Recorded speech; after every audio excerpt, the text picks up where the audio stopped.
اور اپنا پرس اٹھا کر سٹاف روم سے باہر نکل آئی۔ ابھی میں نیچے کی طرف بڑھتی جب اچانک مجھے اپنے نام کی پکار سنائی دی۔ میں پلٹی تو سامنے ایک پرکشش نوجوان کھڑا ہوا تھا۔ وہ قدم بقدم چلتا ہوا میرے قریب آیا اور مجھے دیکھتے ہوئے بولا، اگر یہاں پر کام کرنا چاہتی ہو تو صاحب کے ساتھ تعاون کر لو، تمہیں اس کمپنی سے نہیں نکالا جائے گا اور نہ ہی تمہارے ساتھ کچھ غلط ہوگا۔ اس بات کی ذمہ داری ہماری ہوگی۔ لیکن ابھی وہ اپنی بات پوری کرتا اس سے پہلے ہی میں اس کی بات کاٹ کر بولی، لیکن مجھے کچھ نہیں سننا ہے۔ میں ایک عزت دار لڑکی ہوں، پیسوں کے بدلے میں اپنا ضمیر نہیں بیچ سکتی۔ اگر مجھے یہاں نوکری ملی ہے تو مجھے کہیں اور بھی نوکری مل سکتی ہے۔ اللہ کی سرزمین بہت بڑی ہے اور یہاں روزگار کے بہت ذرائع ہیں۔ میرا مالک مجھے خالی پیٹ نہیں رکھے گا۔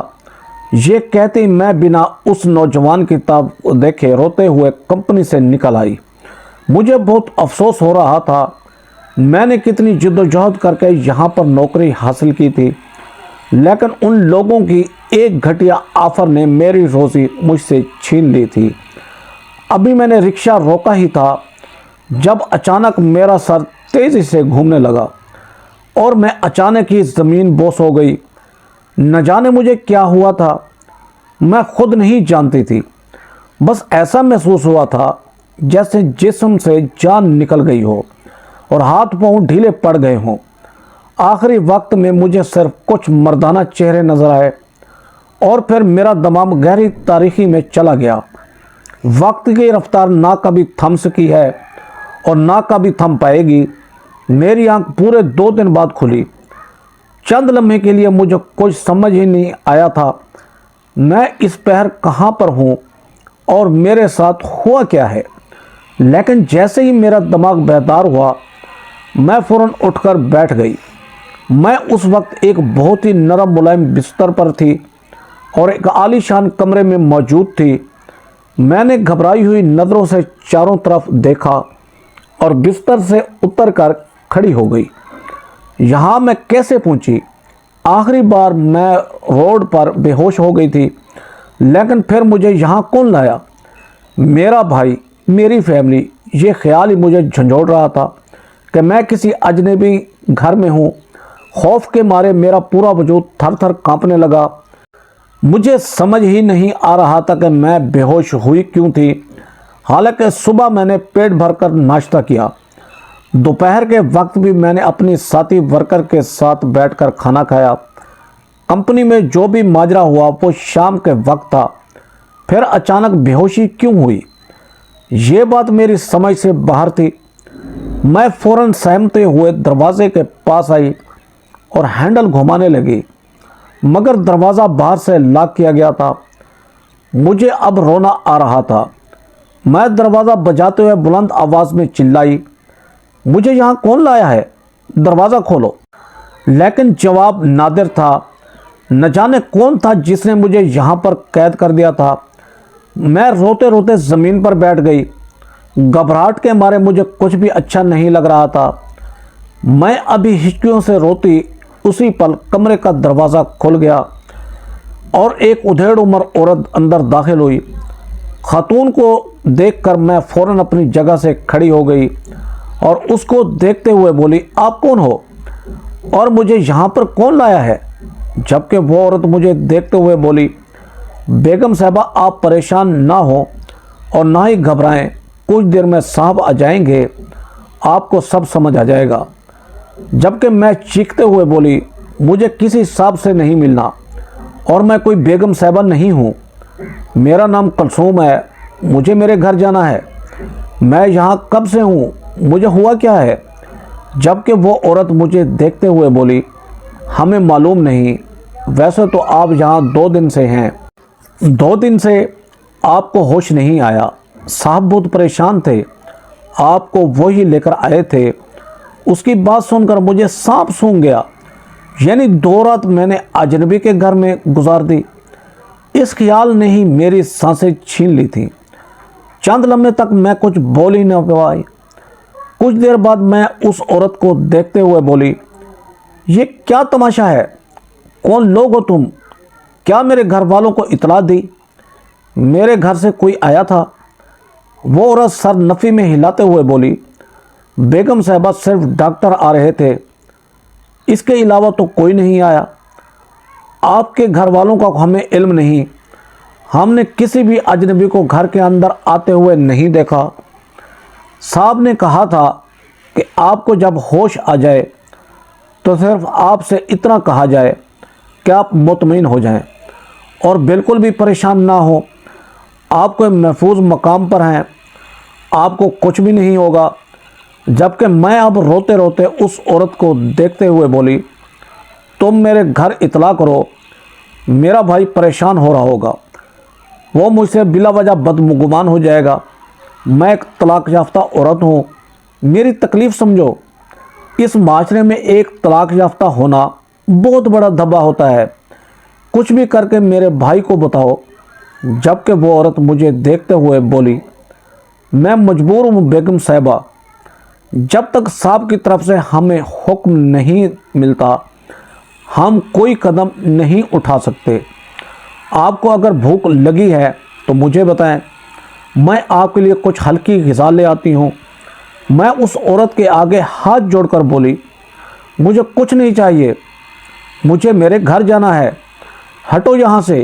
یہ کہتے ہی میں باہر جانے لگی، جب اس عورت نے مجھے سختی سے تھام لیا اور باہر کی جانب دیکھتے ہوئے اپنی ساتھی کو آواز دینے لگی۔ میں اس کا یہ انداز دیکھ کر بہت بری طرح گھبرا گئی اور اس کو دیکھتے ہوئے بولی، یہ آپ کیا کر رہی ہیں؟ چھوڑیں مجھے میرے گھر جانا ہے۔ مگر وہ میری سننا ہی نہیں چاہتی تھی۔ چند لمحے بعد اسی کی طرح ایک اور عورت آئی اور ان دونوں نے مجھے سختی سے تھام کر بستر پر بٹھا دیا۔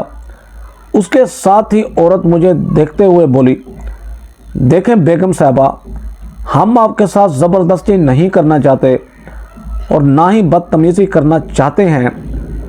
صاحب کی طرف سے حکم ہے کہ آپ کے ساتھ نرمی سے پیش آئیں اور آپ کو کمرے سے باہر نہیں نکلنے دیں۔ جب تک وہ نہیں آ جاتے آپ کہیں نہیں جائیں گی۔ مجھے اب رونا آ رہا تھا، میں کہاں پھنس گئی تھی؟ کون صاحب؟ کس کا گھر ہے؟ میری جان نکل رہی تھی۔ وہ دونوں عورتیں کمرے میں مجھے تنہا چھوڑ کر چلی گئیں۔ میں اب گھٹنوں میں منہ چھپائے رونے لگی۔ پہلے مالک کا مجھے آفر کرنا، پھر روڈ پر بلا وجہ بے ہوش ہو جانا، 2 دن تک ہوش کا نہیں آنا، اور اب اٹھنے کے بعد یہ خبر کہ میں ایک اجنبی کے گھر میں ہوں اور 2 دن سے یہاں پر موجود ہوں اور کوئی صاحب ہے جو مجھ پر کنٹرول رکھنا چاہتا ہے۔ میں پھوٹ پھوٹ کر رونے لگی اور اپنے رب سے دعا مانگنے لگی کہ کچھ بھی کرے مجھے یہاں سے رہائی مل جائے، میں یہاں نہیں رہ سکتی۔ طلاق کے دھبے نے میری پوری زندگی برباد کر دی تھی۔ میں بانجھ نہیں تھی، مجھے یہ بات معلوم تھی، مگر اس کے باوجود مجھے اس الفاظ سے نوازا گیا تھا، طلاق کا دھبا ماتھے پر لگایا گیا تھا اور پھر مجھے بے گھر کر دیا گیا تھا۔ خدا میرے بھائی کو سلامت رکھے، اس نے اپنی بیوی سے لڑ کر مجھے اپنے گھر میں جگہ دی، لیکن ساتھ ہی اس نے میرے آگے ہاتھ بھی کھڑے کر دیے کہ میرے اپنے بیوی بچے ہیں، میں تمہارا خرچہ برداشت نہیں کر سکتا۔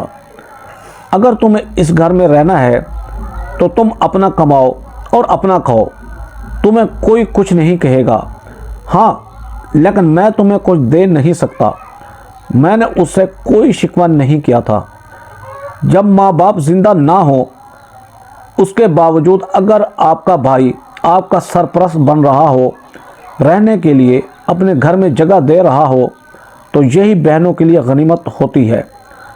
مگر مجھے اب معلوم تھا، 2 دن سے میں ایک اجنبی کے مکان میں تھی، میرا بھائی مجھے اب کبھی قبول نہیں کرے گا۔ یہ احساس ہی مجھے مار رہا تھا۔ میں اب گھٹ گھٹ کے رونے لگی۔ چند لمحے بعد اچانک ہی کمرے کے اندر ہر چیز موبائل بجنے کی آواز سنائی دی۔ پہلے تو میں اس آواز کو نظر انداز کرتی رہی، لیکن مسلسل بجتی آواز نے مجھے پریشان کر دیا۔ میں نے ادھر ادھر دیکھا تو دوسری سائڈ ٹیبل کے پاس ایک موبائل فون رکھا ہوا تھا۔ میں دھڑکتے دل کے ساتھ موبائل کی طرف گئی، اس پر مالک لکھا ہوا تھا۔ میں تھوڑا حیران ہوئی، مگر پھر کچھ سوچتے ہوئے میں نے فون ریسیو کر لیا۔ میں کچھ کہتی اس سے پہلے ہی دوسری طرف سے آواز گونجی، کلثوم بہن کیسی ہو؟ آپ کی طبیعت وغیرہ اب آپ کی کیسی ہے؟ ہوش آ گیا آپ کو؟ کیسا محسوس کر رہی ہیں آپ؟ جبکہ میں فوراً بولی، مالک یہ آپ بات کر رہے ہیں؟ مجھے یہاں پر کون لے کر آیا ہے؟ یہ موبائل کس کا ہے اور آپ کو کیسے معلوم کہ یہ فون میں ہی ریسیو کروں گی؟ میں نے اچانک ہی کئی سوال کر دیے اسے، جبکہ وہ آدمی بولا، آپ پریشان نہ ہو، آپ ایک محفوظ مقام پر ہیں، آپ کی طبیعت ٹھیک نہیں ہے، آپ آرام کریں، بڑے صاحب آ کر رات میں آپ سے ملاقات کریں گے۔ انہوں نے مجھے تاکید کی ہے کہ میں آپ کو بولوں کہ آپ روئیں مت، انہیں برا لگ رہا ہے، اگر آپ روئیں گی تو بلا وجہ آپ کے لیے نقصان ہوگا۔ جبکہ میں اس بار غصے سے بولی، کون ہے یہ بڑے صاحب اور میرے رونے سے انہیں کیا تکلیف ہے؟ کون سا نقصان کریں گے وہ اب میرا؟ 2 دن سے مجھے ایک اجنبی کے مکان میں رکھا ہوا ہے، میرے بھائی کو اطلاع نہیں دی، اس سے بڑا نقصان اور کیا ہو سکتا ہے؟ جب اچانک مالک بولا، دیکھیں کلثوم بہن، اگر آپ روئیں گی تو وہ آپ کے بھائی کو نقصان پہنچائیں گے۔ آپ کا بھائی اس وقت اپنے کام پر ہے اور بڑے صاحب کے پاس اتنی طاقت ہے کہ وہ آپ کے بھائی کو نقصان پہنچا سکتے ہیں۔ آپ کے بھائی کے ساتھ کچھ بھی ہو سکتا ہے، ان کی جاب بھی جا سکتی ہے، ان کا ایکسیڈنٹ بھی ہو سکتا ہے، ان کے بچوں کو سکول سے بھی نکالا جا سکتا ہے۔ اسی لیے بہتر ہوگا کہ آپ خاموش ہو جائیں اور رات تک کا انتظار کریں۔ ملازمہ کے ذریعے وہ کھانا بھیج رہے ہیں، آپ چپ کر کے کھانا کھائیں اور ساتھ جو میڈیسن ملازمہ بتائے گی وہ بھی لے لیں، آپ کو تمام حقیقت رات کو پتہ چل جائے گی۔ فی الحال آپ انتظار کریں۔ اس آدمی کی بات سن کر میں اب گھبرا گئی، میں چاروں طرف نظر دوڑانے لگی، ایسا لگتا تھا جیسے مجھ پر کوئی نظر رکھ رہا ہے۔ اس آدمی کو کیسے پتا کہ میں رو رہی ہوں؟ میں نے فی الحال موبائل فون بند کر کے وہیں پر رکھ دیا اور سہم کر اب دروازے کے پاس زمین پر جا کر بیٹھ گئی۔ بستر پر بیٹھنے میں بھی مجھے خوف محسوس ہو رہا تھا۔ تھوڑی دیر بعد ہی کمرے کے دروازے پر دستک ہوئی اور ملازمہ اندر داخل ہوئی۔ مجھے زمین پر بیٹھا دیکھ کر وہ پریشانی سے بولی، بیگم صاحبہ آپ زمین پر کیوں بیٹھی ہوئی ہیں؟ صاحب ہمیں جان سے مار دیں گے، خدارا آپ اوپر بیٹھیں۔ جبکہ میں روتے ہوئے بولی، مجھے کچھ سمجھ نہیں آ رہا، میں کیا کروں؟ کون ہیں آپ لوگ؟ مجھے کس نے یہاں پر قید کیا ہے؟ یہ سب کیا ہو رہا ہے؟ جبکہ وہ عورت میرے قریب بیٹھتے ہوئے بولی، آپ اس طرح برتاؤ نہیں کریں، آپ بعد کے لیے نقصان اٹھائیں گی، خدارا ہم پر بھی رحم کریں۔ خیر آپ کے لیے میں کھانا لائی ہوں، آپ کھانا کھا لیں، اس کے بعد آپ کو دوائیاں لینی ہیں، آپ کی طبیعت ٹھیک نہیں ہے۔ مجھے اس عورت کی کوئی بات سمجھ نہیں آ رہی تھی۔ اس نے زبردستی مجھے زمین سے اٹھایا اور ساتھ رکھے ہوئے صوفے پر بٹھایا۔ سامنے ٹیبل پر کھانا رکھ کر وہ مجھے اپنے ہاتھ سے کھلانے لگی۔ میرا بالکل دل نہیں چاہ رہا تھا، لیکن اب شاید مجھے بھی بھوک نے ستا ہی دیا تھا، جس کی وجہ سے میں اب خاموشی سے کھانا شروع ہو گئی۔ کھانا تناول کر کے اس نے مجھے گولیاں دیں اور پھر مجھے دیکھتے ہوئے بولی، تھوڑی دیر بعد آپ پر غنودگی طاری ہوگی، آپ بستر پر جا کر آرام کریں۔ دل کی رفتار تھوڑی تیز تھی، مگر میں خاموشی سے بستر پر لیٹ گئی۔ وجود میں کمزوری بہت محسوس ہو رہی تھی۔ ابھی مجھے لیٹے کچھ ہی دیر ہوئی تھی جب میں گہری نیند سو گئی، اس بات سے بے خبر کہ میں اپنے لیے کتنا بڑا عذاب کھڑا کر چکی ہوں۔ میری آنکھ تقریباً 3 گھنٹے کے بعد کھلی میں چپ چاپ بستر پر بالکل خاموشی سے لیٹی ہوئی تھی، مگر جیسے ہی مجھے ہوش آیا میں دوبارہ بیٹھ گئی۔ اب شام کے سائے چاروں طرف پھیل چکے تھے۔ مجھے واش روم جانا تھا۔ میں نے نظر دوڑائی تو کمرے میں ایک دروازہ اور موجود تھا، یقیناً وہی واش روم تھا۔ چپ چاپ اٹھ کر میں واش روم چلی گئی۔ وہاں سے فریش ہو کر میں نے منہ وغیرہ دھویا اور کمرے میں واپس آ گئی، لیکن اگلا لمحہ میری سانس روکنے دینے والا تھا۔ بستر پر وہی نوجوان شخص بیٹھا ہوا تھا جس سے میری آخری بار کمپنی میں ملاقات ہوئی تھی۔ مجھے دیکھتے ہی وہ خوشگوار لہجے میں بولا، کیسی ہیں آپ محترمہ، نیند پوری ہو گئی آپ کی؟ جبکہ میں اپنی جگہ پر بالکل بت کی مانند کھڑی ہوئی تھی۔ وہ مجھے دیکھتے ہوئے مزید بولا، جواب دیں، کیا ہو گیا؟ اتنی خاموش کیوں ہیں آپ؟ اس بار میں گھبرا کر بولی، کون ہو تم اور مجھے یہاں پر کیوں لائے ہو؟ میں نے آپ لوگوں کی آفر کو رد کیا تھا۔ آپ نے مجھے نوکری سے بھی نکال دیا تھا اور مجھے کوئی اختلاف نہیں تھا۔ جبکہ وہ مجھے دیکھتے ہوئے بولا، بھلائی کا تو زمانہ ہی نہیں ہے۔ اب بے ہوش ہو گئی تھی، اس لیے میں آپ کو اپنے بنگلے میں لے آیا اور پورے 2 دن میں آپ کی وجہ سے پریشان رہا ہوں۔ خیر اب تو آپ کو خیر سے ہوش بھی آ گیا ہے، پھر ہم اب بیٹھ کر اس آفر کے بارے میں تھوڑا ڈسکس کر لیتے ہیں۔ میں روتے ہوئے بولی، مجھے میرے گھر جانا ہے، اپنے بھائی کے پاس جانا ہے، خدا را مجھے یہاں سے جانے دیں۔ میں آپ لوگوں کو نہیں جانتی، آپ لوگ مجھے کیوں پریشان کر رہے ہیں؟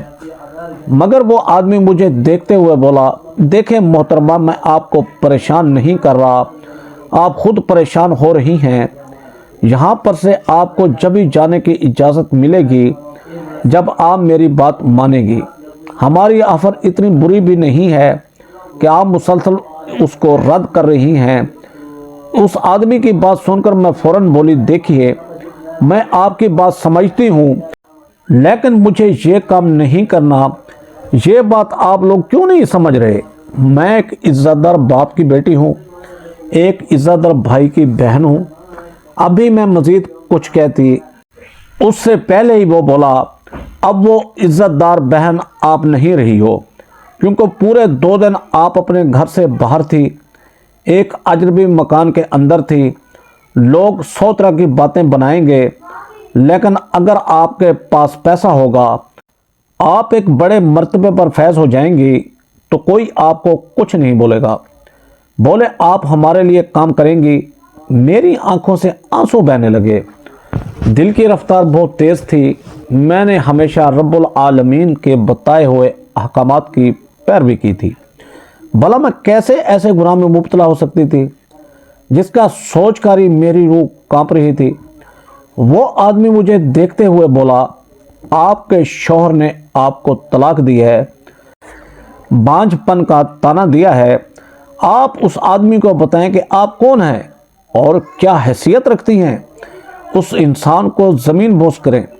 آپ کیوں پریشان ہو رہی ہیں؟ ہم آپ کے ساتھ ہیں، میں پیچھے کھڑا ہوں آپ کو کچھ نہیں ہونے دوں گا۔ اس آدمی کی بات سن کر میں اس کے آگے ہاتھ جوڑ کر بولی، مجھے کسی کو زمین بوس نہیں کرنا، مجھے کسی آدمی کو اپنے پیچھے کھڑا نہیں کرنا ہے۔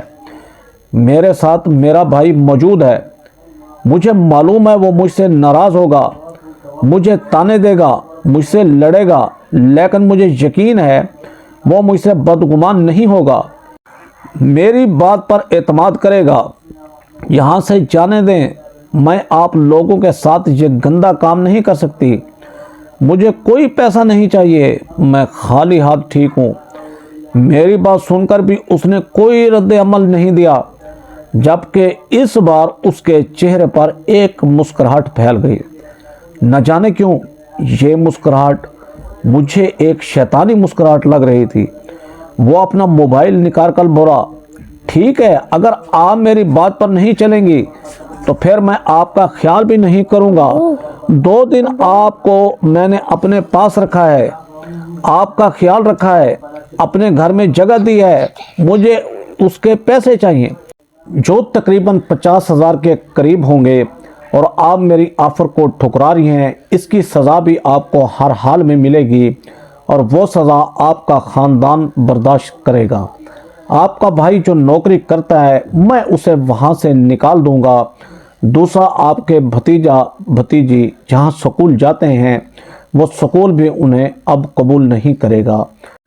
اور رہی بات آپ کے مکان کی، اس پر میں انلیگل نوٹس بھیجوں گا کہ زمین لیگل نہیں ہے، اس کے اور مالک بھی موجود ہیں۔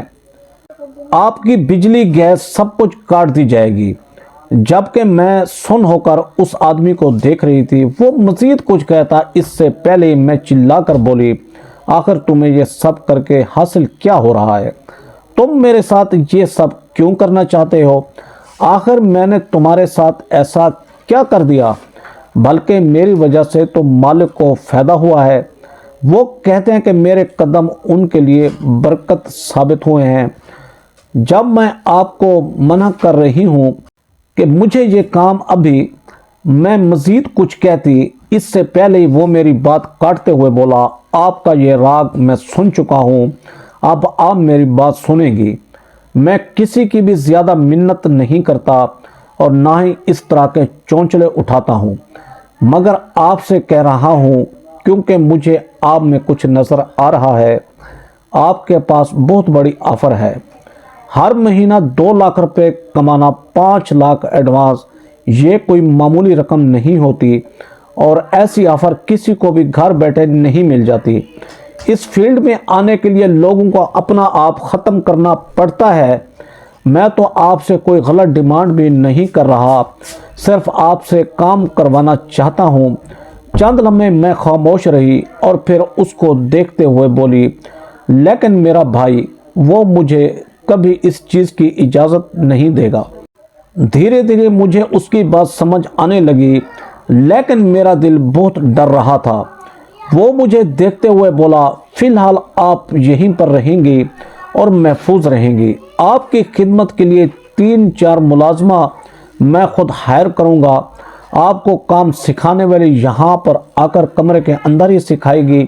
اور رہی آپ کے بھائی کی بات، جب آپ کے پاس پیسہ آ جائے آپ اپنے بھائی کو پیسوں کی مدد سے خرید لینا۔ یہ دنیا پیسوں کی ہے، جہاں آپ پیسہ پھینکو گی وہاں پر دنیا آپ کے قدموں میں ہوگی۔ اس آدمی کی بات سن کر میرا دل لرز اٹھا۔ اس کی بات درست تھی، لیکن میرا دل پریشان ہو رہا تھا۔ نہ جانے کیوں مجھے یہ سب اچھا نہیں لگ رہا تھا، لیکن میں حالات سے اتنا مجبور ہو گئی تھی کہ میں نے اس شخص کو ہاں کہہ دی۔ وقت کی رفتار نہ کبھی تھم سکی ہے اور نہ کبھی تھم پائے گی۔ میری رات بہت عجیب گزری۔ میرے دماغ میں کئی طرح کے سوالات آ رہے تھے کہ ان لوگوں نے صرف میرا انتخاب ہی کیوں کیا ہے؟ نہ میں اتنی خوبصورت ہوں اور نہ ہی میرے پاس تعلیم ہے۔ اس فیلڈ میں خوبصورتی سب سے زیادہ میٹر کرتی ہے۔ فی الحال میں نے اپنی زندگی اللہ تعالیٰ پر چھوڑ دی تھی۔ اگلی صبح کا سورج نئی امیدوں کے ساتھ روشن ہوا تھا۔ مجھے صبح 10 بجے ایک ملازمہ نے آ کر جگا دیا اور سختی سے ناشتہ کرنے کی تاکید کی گئی، اور ساتھ میں دوا لینے کے لیے بھی بولا گیا۔ مجھے اب پریشانی ہونے لگی تھی۔ میرے دماغ میں کئی طرح کے سوالات آ رہے تھے۔ آخر میں بے ہوش کیوں ہوئی؟ مجھے کس بات کی دوا دی جا رہی ہے؟ مگر فی الحال میں سب سے اتنا خوفزدہ ہو گئی تھی کہ میں نے کسی سے کوئی بات نہیں پوچھی تھی۔ ٹھیک دوپہر 1 بجے میرے کمرے کا دروازہ بجا اور ایک خوبصورت لڑکی اندر داخل ہوئی۔ اسے دیکھتے ہی میں فوراً اپنی جگہ سے کھڑی ہو گئی۔ دل کی دھڑکنیں منتشر ہو رہی تھیں۔ مجھے اپنا کالا نصیب اب نظر آ رہا تھا۔ میں نے جتنا ان سب چیزوں سے خود کو دور رکھا، وہ سب میرے لیے ایک نئی کہانی کی صورت میں کھڑا ہو چکا تھا۔ وہ لڑکی اپنا کام کرنا شروع کر چکی تھی۔ میں روئی تھی۔ اس لڑکی کو بھی میں نے کہا تھا کہ یہ سب مجھ سے مت کرواؤ، تم چلی جاؤ یہاں سے، مگر اس نے بھی میری بات نہیں سنی اور حکم کے مطابق اپنا کام کرتی رہی۔ تقریباً 3 گھنٹے اس نے میرے ساتھ گزارے اور پھر مجھے تاکید کر کے گئی کہ میرے جانے کے بعد بھی تم پریکٹس کرتی رہو گی، اگر تم پریکٹس نہیں کرو گی تو اپنی سزا کی تم خود ذمہ دار ہوگی۔ اس کی باتیں مجھے خوفزدہ کر گئیں اور ٹھیک 1 گھنٹہ آرام کرنے کے بعد میں پریکٹس کرنے لگی۔ میری زندگی اچانک سے تبدیل ہو جائے گی اور وہ بھی اتنی زیادہ میں نے تصور بھی نہیں کیا تھا۔ پورا دن میرا پریکٹس کی نظر ہی ہو گیا۔ رات 12 بجے جب میں آرام کرنے کے لیے لیٹی، اچانک ہی وہی موبائل دوبارہ بجنے لگا۔ مجھے سمجھ نہیں آ رہا تھا کہ میں کس دنیا میں آ گئی ہوں۔ میں ایک معمولی لڑکی تھی جس کی طلاق بانجھ پن کے تانے کی وجہ سے ہوئی تھی، اور اب میں ایک ایسی زندگی جی رہی تھی جس کا میں نے تصور بھی نہیں کیا تھا۔ میں دھڑکتے دل کے ساتھ اپنی جگہ سے کھڑی ہوئی اور اس موبائل کی طرف بڑھی۔ موبائل اٹھایا تو سکرین پر سرفراز لکھا ہوا آ رہا تھا۔ اب یہ کون تھا؟ میرے دل میں ہلچل مچ گئی۔ گہری سانس لے کر میں نے کال ریسیو کی۔ کان پر لگائی تو کل والے نوجوان کی آواز گونجی، کیسی ہو ہماری آنے والی نئی ماڈل؟ میں گہری سانس بھر کے رہ گئی اور بیزاری سے بولی، میں ٹھیک ہوں، مجھے فون کیوں کیا گیا ہے؟ جبکہ وہ فوراً بولا، حضور اس لڑکی نے بتایا جو تمہیں پریکٹس کروانے آئی تھی، تم نے اسے بہت تنگ کیا ہے۔ دیکھو لڑکی، جتنی جلدی تم کام سیکھو گی اتنی جلدی تمہیں اس گھر سے آزادی ملے گی۔ مجھے نہیں لگتا کہ تم اس گھر میں مزید رہنا چاہتی ہو۔ جبکہ میں تھکے ہوئے لہجے میں بولی، تم کیوں مجھ سے یہ کام کروا رہے ہو؟ ایک عورت کو پردے کا حکم ہے، تم کیوں مجھے مردوں کے سامنے اریاں کرنا چاہتے ہو؟ جبکہ وہ ہنستے ہوئے بولا، یہ سب پرانی باتیں ہیں، سب پرانی باتوں کو بھول جاؤ اور نئی زندگی کی طرف قدم بڑھاؤ۔ تم آنے والے وقت کی بہت بڑی ماڈل ہو، اپنا آپ کیوں ضائع کرنا چاہتی ہو؟ میں تو تمہیں ایک بڑے سٹیج تک لے جا رہا ہوں جہاں تمہارا نام ہوگا، لوگ تمہیں پہچانیں گے۔ بدلے میں تم صرف میرے برانڈ کی ماڈلنگ کرنا، اس کے علاوہ بھی تم اگر کام کرنا چاہتی ہو تو کرتی رہنا۔ میں تمہیں کبھی کچھ نہیں کہوں گا، لیکن جب تک تم میرے ساتھ کنٹریکٹ میں رہو گی، پیسہ ہی کماؤ گی۔ تمہارے پاس وہ ہے جو تم کبھی نہیں دیکھ سکتی۔ جبکہ میں چلا کر بولی، میرے پاس کچھ نہیں ہے جو تم تلاش کر رہے ہو، وہ مجھ جیسی لڑکی کے پاس نہیں ہے۔ میں کھوکھلی لڑکی ہوں جس کی زندگی تباہ ہو چکی ہے۔ تم جو تلاش کر رہے ہو وہ میرے پاس نہیں ہے۔ مجھے بخش دو، مجھے جانے دو، مجھے نہیں کمانا یہ پیسہ، یہ سب گناہ ہے۔ مگر وہ فون بند کر چکا تھا۔ میں وہیں زمین پر بیٹھتی چلی گئی اور ہچکیوں سے رونے لگی۔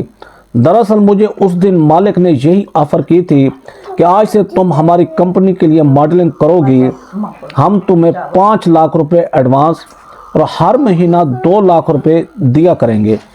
اس کے علاوہ جب تم مشہور ہو جاؤ گی تو کسی بھی برانڈ کے ساتھ تم کام کر سکتی ہو، بس تمہیں ہمارے ساتھ ایک کنٹریکٹ سائن کرنا ہوگا کہ تم ہمیں نہیں چھوڑو گی جب تک ہم نہ چاہیں۔ اور میں ان سب کاموں سے ہمیشہ دور بھاگتی تھی۔ میں نہ اتنی خوبصورت تھی اور نہ ہی میرے پاس ایسا جسم تھا جو ایک ماڈل کا ہوتا ہے، مگر پھر بھی وہ لوگ مجھے ماڈل بنانے پر تل گئے تھے۔ اس کے پیچھے کیا وجہ تھی، میں اس بات سے ناواقف تھی۔ میں خوب روئی اور وہی روتے روتے زمین پر سو گئی۔ اگلی صبح کا سورج پوری آب و تاب سے روشن ہوا تھا۔ میری آنکھ میرے بستر پر ہی کھلی تھی۔ میں پریشان ہو کر جاگی کہ یہاں پر مجھے کون لے کر آیا ہے، مگر اگلا لمحہ میرے ساتھ روک دینے والا تھا۔ سامنے ہی بستر پر وہی نوجوان جس کا نام سرفراز تھا، ٹانگ پر ٹانگ چڑھائے بیٹھا ہوا تھا۔ اس کو دیکھ کر نہ جانے کیوں مجھے خوف آنے لگا۔ وہ قدم بقدم چلتا ہوا میرے قریب آیا اور مجھے دیکھتے ہوئے بولا، صبح 7 بجے سے میں یہاں آ کر بیٹھا ہوا ہوں، تمہارا نوکر ہوں میں جو تمہارے جاگنے کا انتظار کروں۔ اس کا درشت انداز دیکھ کر مجھ پر کپکپی طاری ہو گئی۔ میں گھبرا کر بیٹھ گئی۔ وہ مجھے دیکھتے ہوئے بولا، جا کر فریش ہو کر آؤ، ناشتہ کرو، اس کے بعد میں تم سے کچھ بات کروں گا۔ تمہیں تمام حقیقت سے روشناس کرواؤں گا کہ آخر تمہیں یہاں کیوں رکھا گیا ہے، تم سے ماڈلنگ کیوں کروائی جا رہی ہے اور تمہاری طلاق کیوں ہوئی ہے۔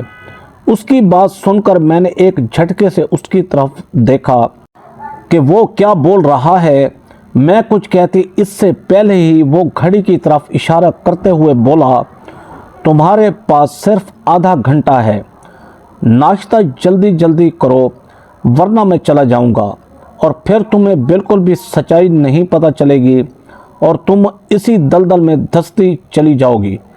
اس کی بات سنتے ہی میں فوراً واش روم بھاگی۔ جلدی سے فریش ہو کر میں باہر آئی تو میرے لیے ناشتہ پہلے ہی تیار تھا۔ میں نے الٹا سیدھا 10 منٹ میں ہی ناشتہ کر لیا۔ 15 منٹ بعد میں مکمل فری ہو کر اس کے سامنے کھڑی ہوئی، جبکہ وہ مجھے دیکھتے ہوئے بولا، شاباش، کافی سمجھدار ہو تم۔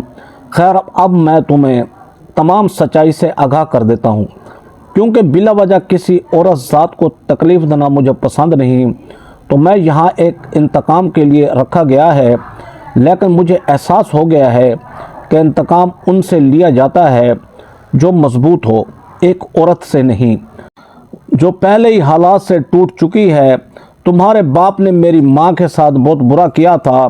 تمہارا باپ لگتا تو شریف تھا لیکن اندر سے شیطان انسان تھا۔ وہ انہی ماڈلنگ کا دنیا کا بے تاج بادشاہ تھا جو معصوم لڑکیوں کو جال میں پھنسا کر اس گندی دنیا میں لے کر آتا تھا اور پھر ان کی زندگی کو تباہ کر دیتا تھا، انہیں غلط کام پر لگا دیتا تھا اور پھر ان کے پاس واپسی کا کوئی راستہ نہیں بچتا تھا۔ وہ ایک صاف ستھری فیلڈ کا حصہ انہیں نہیں بناتا تھا بلکہ ایک غلیظ فیلڈ کا حصہ بنا کر ان کی زندگی کو ہمیشہ ہمیشہ کے لیے لاچار کر دیتا تھا۔ میری ماں نے مرنے سے پہلے مجھ سے وعدہ لیا تھا کہ جب میں بڑا ہو جاؤں تو تمہارے باپ کو برباد کر دوں، لیکن جب میں بڑا ہوا اور میں نے تمہارے باپ کی تحقیق شروع کی تو مجھے پتہ چلا کہ وہ فالج کے مرض میں مبتلا ہو کر اس دنیا سے جا چکا ہے۔ تو تمہارے بھائی کا حال نکالا تو پتہ چلا کہ وہ خود پائی پائی کا محتاج ہے۔ بھلا میں اس کو کیا ہی برباد کرتا۔ پھر میری نظر تم پر آ گئی، تم اپنے شوہر کے ساتھ خوش رہ رہی تھی۔ وہیں سے میرا دماغ خراب ہو گیا کہ جب میں تکلیف میں ہوں، جب میں نے اپنی ماں کو مرتے دیکھا تو تم کیوں آرام سے بیٹھو گی؟ تمہارا بھائی تو اذیت میں تھا، میں تمہیں بھی اذیت دینا چاہتا تھا، اسی لیے تمہارے شوہر کے دماغ میں الٹی سیدھی باتیں ڈالنا شروع کر دی تھی کہ تم میری گرل فرینڈ رہ چکی ہو، ہم دونوں تعلقات بنا چکے تھے، تم حمل ضائع کروا چکی ہو، اور بھی بہت ساری چیزیں۔ وہ بہت جلدی بہک گیا تھا اور اس کو میں نے ہی مشورہ دیا تھا کہ بانجھ پن کا تانا دے کر تمہیں طلاق دے دے۔ میری یہاں ہی بس نہیں ہوئی تھی، میں نے تمہیں اپنے بندوں کے ذریعے پیکنگ کرنے والی کمپنی میں پہنچایا اور پھر اپنے ہی ذریعے تمہیں اس کمپنی کے مالک کی نظروں میں لایا۔ اس کمپنی سے میرا کوئی تعلق نہیں تھا، لیکن تمہاری وجہ سے میں نے تعلق بنایا اور اس آدمی کو اپنی مٹھی میں کر لیا۔ اس دن تمہارے کھانے میں ایک ایسی دوا ملائی گئی جو تمہیں بے ہوش کر سکتی تھی۔ پورے 3 گھنٹے بعد اور جب تم کمپنی سے نکلی، اس دوا کے زیر اثر تم بے ہوش ہو گئی۔